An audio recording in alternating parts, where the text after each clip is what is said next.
Hey everyone, this is Jay the Chalice Festival with Angie on YouTube. LittleLucy Chihuahua down there, one up here already. I'm here. There she is. One beer already. Oh, well, come on. That's probably me. Oh, well, first up, been a horrible day, so it's not. Started with a dab. It's not going to be a fun live like usual. It'll be kind of just getting things off my chest today. First thing first, dabbing. Kind of get medicated real quick. I have some stuff, some strains here I had saved for doing like a little dab reviews, but I'm not worried about that. My dad pulled over there on the ground where you dropped it. Yeah, that was this morning. Be right back. Hopefully you guys are doing okay today. I'm just sharing this around real quick to let people know that we're live.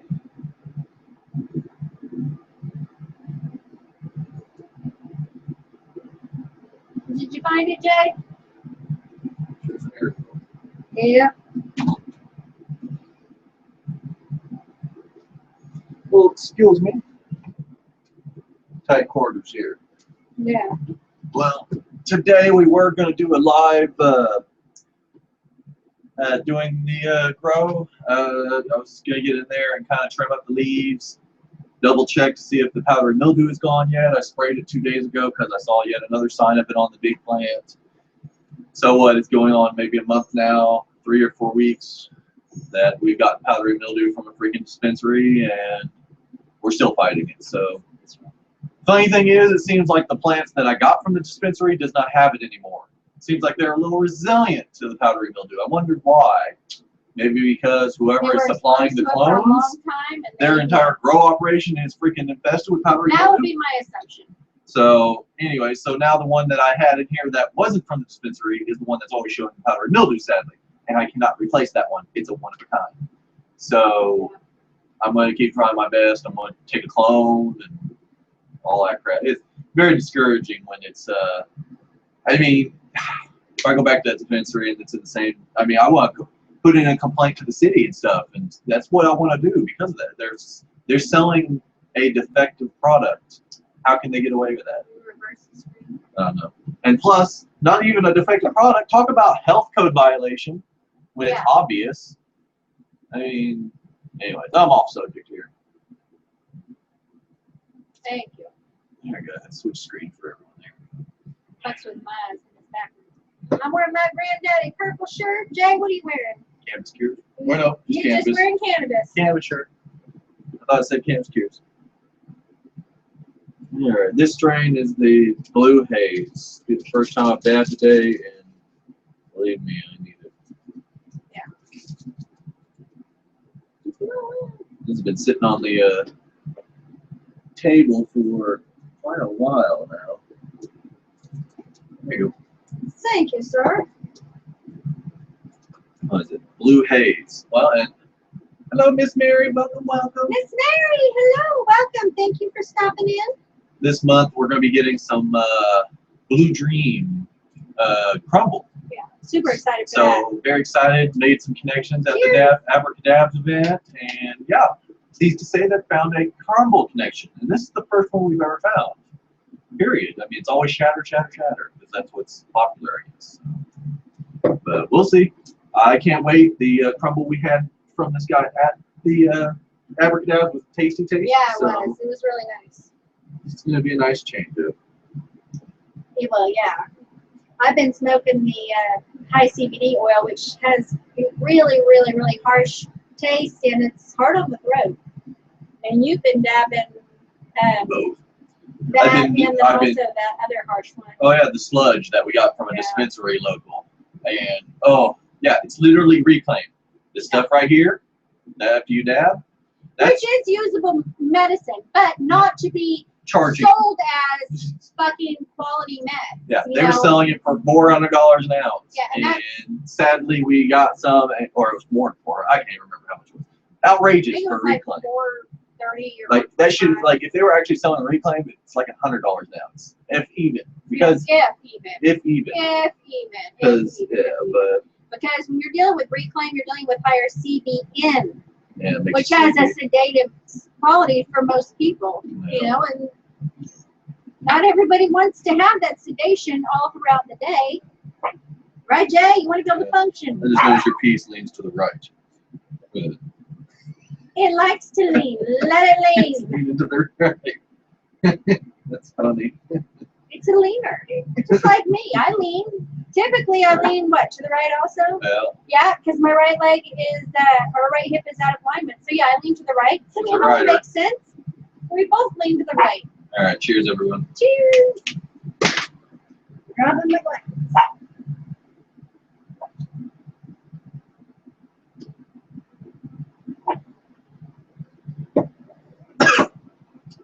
Not bad for sitting there for so long. Yeah. Hush, Chihuahua. Come on. Get away from the door. All right, everyone. I guess we'll get to the subject we are on today. I was going to record this for like a vlog release, you know, but I just didn't want to edit it and deal with this after chatting about this because it's very emotional. Yeah. A little background story. Most of you don't know. I mean, there is maybe a few that know this, but handful, yeah. But little background. You know, was it 3 years ago? I went back home for a year. Yeah, the beginning of 2012. 12. Or no, the end of 2012, the beginning of 13. 2013. Yeah, and I went back for a year, or just under a year, just shy of a year. And October 2012 is when we went back. The end of October 2012. so and then I came back like a month. I can't remember. It was somewhere around there. The next year I came back. Like yeah. 8 to 12 months later, I came. No, it was 12 months. Was it Because I 12? was in San Diego by myself for 12 months. And Okay, then so you were it's there 12. with me for 6. So during that time, I went back. I went back to help my mom because of family matters just not going well. So, you know, me and my mom talked, very heart-filled, and I've never talked to her so deeply in my life. And to come back home and help her with bills and running the household, all that stuff, with my sister living there. And it just didn't go that way. And everything we talked about doing just didn't happen. It kind of just reverted back, sadly. So, Well, they wouldn't let, if I may, they wouldn't let Jay actually do the things that they wanted him to help out with. like me and my mom talked about. Yeah, like helping out with organizing the bills and the budget. Switching to an organic diet. Right, getting on healthier foods, getting those medications, you know, sorted out, and getting the doctor's appointments scheduled. And I was ready to do that. He was. He that's was why ready I to picked step up. And I was encouraging him to do that. Yeah, I mean, I felt like it was important. Yeah, that was me stopping what I was doing in California after living here for 2 years and coming back home, going back to Oklahoma in a legal state, and take care of business. But sadly, that just didn't happen. It was like a brick wall. So pretty much was in my room, retreated, because there's nothing I could do. I just felt defeated, I guess. Well, you were dealing also with your back. And then my back started back up to that point where Angie said come back out to California. It's not working out there, and you tried. You gave it a year. You fucking tried. You did everything within your physical power, emotional fucking power, and mental capabilities that you could, and it just you can't force people can't force change to change and to follow a regimen that would be the best for their health. So I was like, well, you can't help them because they don't want help. So at least help yourself. Come back to California and let's get that back situated, and get it fixed. After we got out to Joshua Tree, my back actually got a little better, I guess, at not being in a stressful situation, because not including they weren't working with access to cannabis. I mean, because right in Oklahoma, I wasn't going to touch it. Go to prison with a back injury for the rest of my life for cannabis, I couldn't do it. Choice. So, got back to California, got on cannabis. It definitely helped. My back just went out. You guys already know the story about my back fusion surgery and all that. It happened. So Joshua Tree had my back fusion surgery, thankfully, and that was successfully. Success. So, but during our move, we moved to Joshua Tree, so I flew back home for 2 weeks, I think. Yeah, to pack up all my stuff in the trailer and ship it out here, and then also at the same time, at the ending of my trip. That's the whole not the trip. Sorry, the whole reason I was saying I went back for a year is at the very ending. A whole other reason why I came back to California, not just to do my back surgery and what was going on. My mom started showing severe symptoms of dementia, and my sister was needing to take care of her, and I'm going to have back fusion surgery and be needing help on a 2-story house. Yeah. My sister can't do all that, so it's like, you know what? I'm going to have to move out to California. I have support so I can out help there. with his recovery. And that's another reason why that happened, is because there's just no other option really. I mean, at that time, so there wasn't any potentially successful option. If you would have stayed there and had your surgery in Oklahoma, your recovery would have gone a lot slower. It probably wouldn't have been a full recovery, and you would probably be highly addicted to fucking the pain meds by now. Well, that's the thing. My first back surgery, yes, that's right. I've had 2 back surgeries, if you don't know. The first one failed in Oklahoma from a pretty good doctor in Oklahoma, but he treated me very shitty afterwards. Yeah. And I really didn't want any doctor doing back fusion surgery in Oklahoma. That already soured it. It really did. And this is after I've already met back surgeons in California, had my checkup. Very awesome doctors out here. And then I came back out here, found an awesome doctor, and it went the way I wanted. So I can't even imagine what would happen if I stayed in Oklahoma and had anyways. Wouldn't have been good. At least you wouldn't have had as good a result as you did. Wouldn't have cannabis. Exactly. I mean, if you guys remember, if you were following back then, for the first 2 weeks before surgery, I was able to cut my narcotics in half. Yeah. I was taking 10 milligrams, 2 to 3 times a day of hydrocodone, and right 2 weeks before surgery, we were able to do a RSO run, and it had the waxes and lipoids, and I took those, halved it immediately. Did not need as much pain killers. Same level of pain, but it just took it down. Yeah. Like it didn't change. It was easier for you to cope with. Yeah. So so thankfully for that, and then the recovery afterwards, same story. You know, I was able to keep taking it and didn't need narcotics. I was off of them cold. Well, 2 weeks later, I think I was 2 weeks. I think I was my last water tab was like 2 weeks after I said I don't need them anymore. I'm not hurting anymore. You know, after it's healed enough. Yeah. But anyways, getting off track there. Let's see. So came back out here and had my surgery, and let's see. Oh, that was during all that time. Before that, when I went back home before the surgery, that was when we were in Joshua Tree. I went back home to get my stuff, and also my mom was went to the hospital, went in the nursing home, going to have to be put in a nursing home permanently. Because mentioned that she deals with dementia. Yeah, that's what I was about to say. Because before I left Oklahoma and came to San Diego with the whole back surgery stuff, she started showing severe signs. She sees people walking through her room. There's trailers out back. They traveled here and there last night, freaking her, just scaring herself to death because of really heavily unrealistic things that definitely show that she was not in any state that she had her senses about her. Yeah. And so when I was there, that was the main focus. I was like, I'm getting my stuff as secondary. That's the whole secondary reason I went back. We needed to get my bed, stuff and all that. And then my mom was doing that. It's like, well, the grow tents and stuff. So, when I was there, I did all the research. I went to every nursing home in the area because my mom does not have long-term care insurance where she can be in a nice facility. At this point, since she's already has the dementia on her records, she can't get long-term care insurance. She doesn't qualify anymore. So that means a pre-existing condition. Yep. So she has to go to state-ran facility nursing homes, and there's not that many nice ones out there. Yeah. And it's it's just a horrible process, I tell you.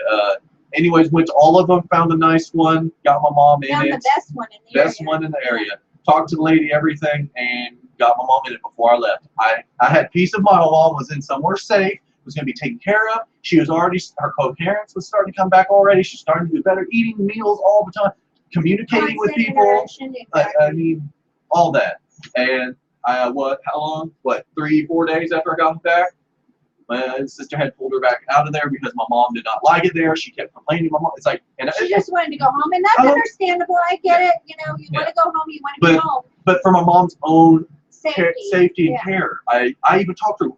Mom is going to do this. You have to stay strong and keep her there for her own safety so she can be healthy and cared for properly and get that interaction. Because at home she was being left alone for 8 hours. 8 hours every day. Completely alone with access to a stove, an oven, a car, things that she could injure herself or other people with. Yeah. So it was very, very upsetting when I found out that she had been, and I found out from the manager, nursing lady at the nursing center. I called up there to talk to my mom. They're like, "Oh, well, she's not here." I'm like, discharged. "What? When?" "Oh, about a couple hours ago." It's like, why? And Yeah, turns out my sister went behind my back, didn't let me know, didn't say shit. And they both have custodial rights over their mother. They have equal. Yep.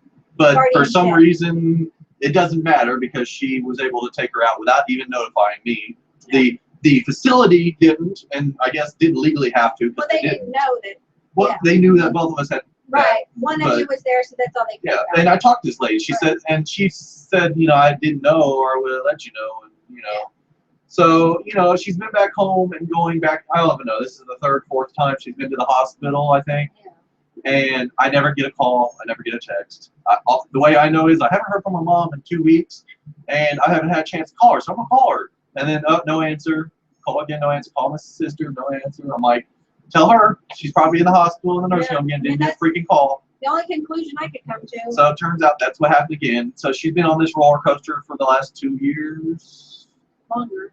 Something, 2.5, whatever. In the last 2 years, it's definitely gotten to the point where, I mean, talk about an urgent situation. I mean, in the past 2 years, it is an urgent situation to, you know, get his mother in a facility and get his sister to leave her there, and not just take her out at the first tier. You know. And during all this, I can't even count how many times I have stopped scams and rip-offs that get both of them. And I'm in California, and I find out about this, like, wait, what's going on? I have to do an investigative work to figure out what's going on, and then call the people and cancel it if it's not legit, because I do background work and research. Yeah. It's like, it's just getting to the point. It's just like, work with me here. Like, just give me, that's all I ask, you know. And today, it just finally irked me to the point where I'm like, you know, to make it clear, freaking text me at least or call me. I mean, there's so many horror stories in hospitals that, oh, wrong medicine was given, the person died, or just whatever, and the person passes away. Okay, she's been in there at least a week, I tell you, at least, because now they're transferring her to a nursing home. Right. Or a place to look at her until we can get her into a permanent one, if it goes that route. And I have yet to get a call until finally I call sister. I text her. I'm like, okay, what's going on? And then she tells me, it's like, well, thanks for a call.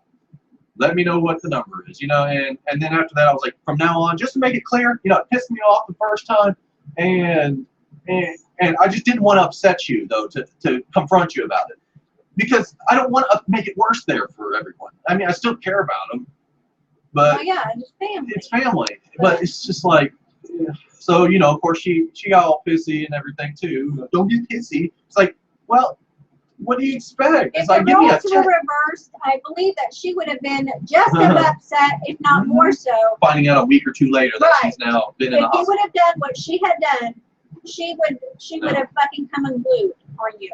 Yeah. So let's let another day. Yeah, but that's what's going on, and it just sucks that you have my hands tied behind my back.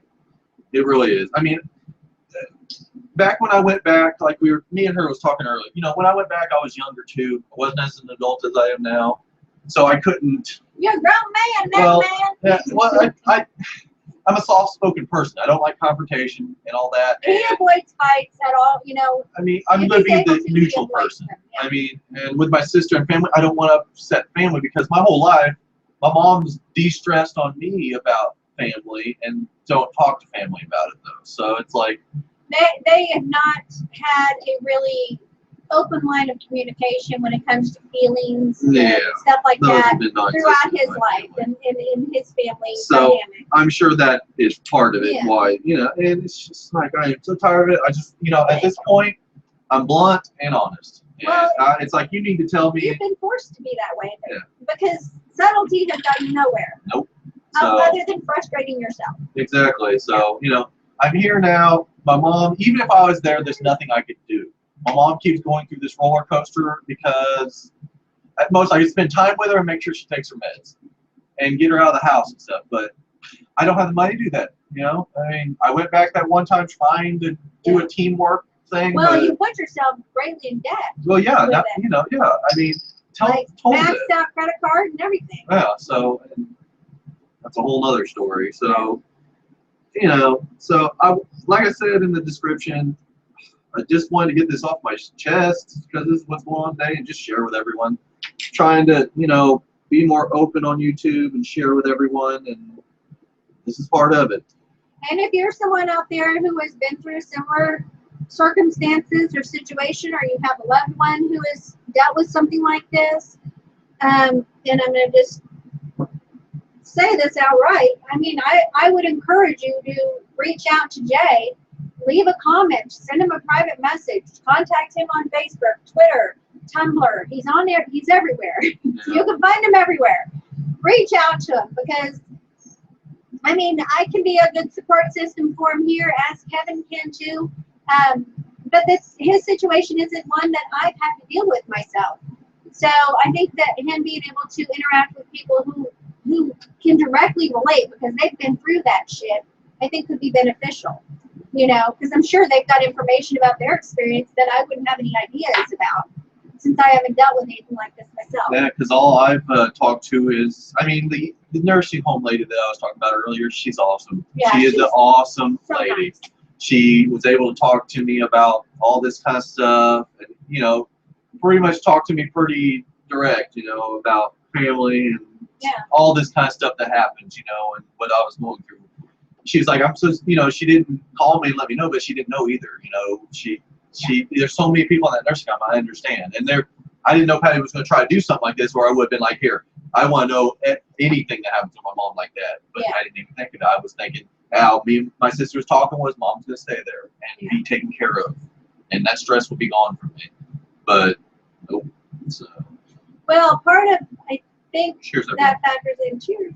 Part of the thing I think that factors into it is your sister's dependence on your mother's finances. I think that factors in a lot. If his mother stays in a nursing home for the remainder of her life, that means that her house will have to be sold. That everything means she owns. The free place to live for his sister will be gone. That means the access to a debit card and his mother's monthly check will be gone. And I think that, unfortunately, that factors into some of the choices that have been made. And unfortunately, that seems very common in this. Yeah. It's very common, because from what I've talked to, it's not just the nursing home lady I've talked to. There's other support groups I've called and talked to people in the government, that kind of stuff, to try to figure out what my options, what can be done, back when I was trying to figure out getting her in a nursing home and if she would go willingly or not, because she was in such a gone. Like right now, my sister said she's just staring at the wall. She doesn't even know what's going on. So she's back into dementia very hard right now, I guess. Yeah, she's probably completely. And I've been, you know, I was already planning next month flying back to visit with my mom, and I'm hoping she'll be there. So I don't know what's going to happen. I really think she will actually be coherent probably when I get there, because she's going to be in the nursing home. And when she's in the nursing home, I mean, she gets coherent. hospital, she does great, Yeah, because she's getting proper care. You know? And she's a very negative person.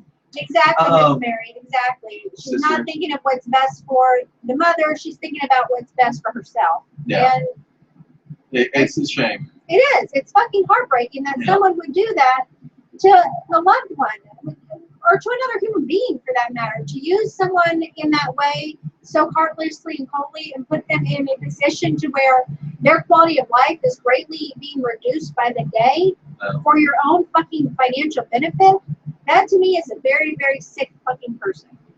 Yeah, got me. It's been happening my whole life.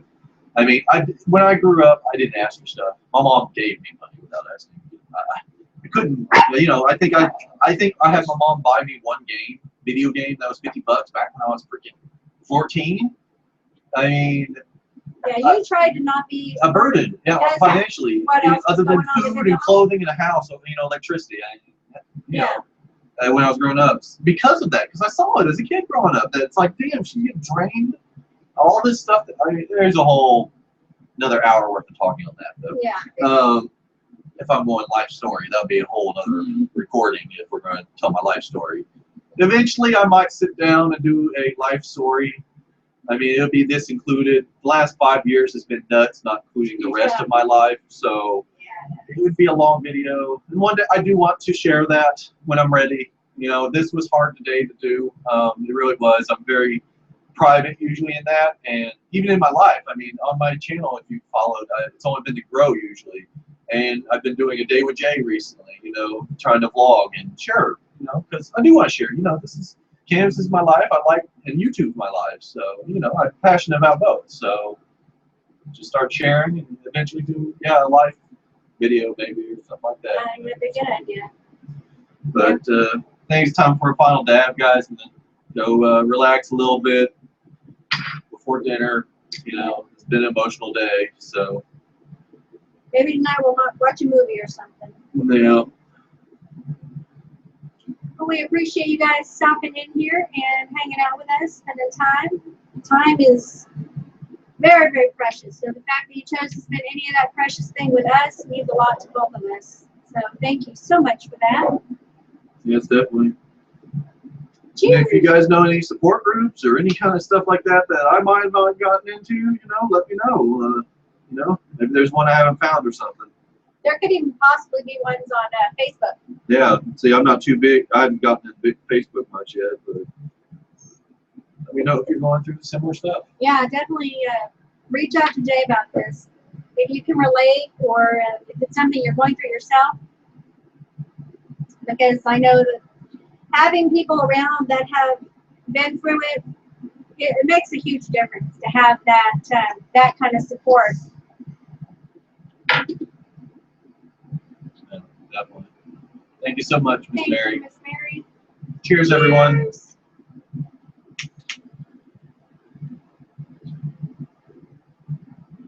I think we're going to do some work in the garden later tonight, right? At some point. Let's see. So that's what our evening's going to be. Probably a little gardening, a dinner, and a movie. All right, guys, we're going to get out of here. Yeah, maybe we'll try to do a live tonight or something in the garden. I don't know yet. We'll see. Just see what happens. Thanks so much, everyone. Much love. Bye.